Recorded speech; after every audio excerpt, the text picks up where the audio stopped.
Halimbawa, ang tao, tinutulungan mo, pinapakain mo, pinaaral mo, lahat ginawa mo sa kanya.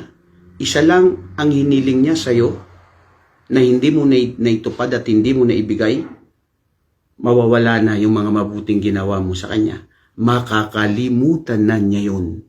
Waliya'udhu billah. And we should not be like that. Wag natin kalimutan yung mga nagawa ng tao sa atin. Wag lang tayo tumingin doon sa isa o dalawa. Pati nga sa Quran, ang Allah subhanahu wa ta'ala nagbanggit, wala tansaw fadla bainakum. Lalo na ito sa mga mag-aasawa, na nagiwa-hiwalay ang mga mag-aasawa dahil lang nagkaroon lang ng alimbawa, may third party, o di kaya nagkaroon lang ng nasalita siya, na nasaktan ka, na hindi mo makalimutan, o di kaya nakalimutan, o di kaya meron hindi ka makalimutan sa nagawa niya. Naasawa mo na yun, ha? Tapos, mawawala na ang lahat.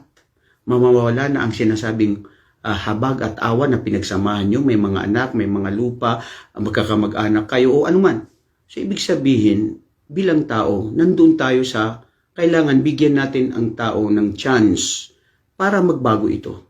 Bigyan natin ang tao para may pakita natin na mahal pa rin natin sila.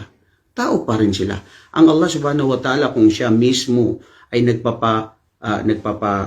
nagbibigay ng awa, kapatawaran sa mga taong nagtambal sa kanya, gumawa ng kasalanan, sinunod si Satanas, sinunod si sarili, naging suwail sa Allah, pero magbalik loob ka sa Allah, patatawarin kanya. Tayo pa kaya bilang isang tao?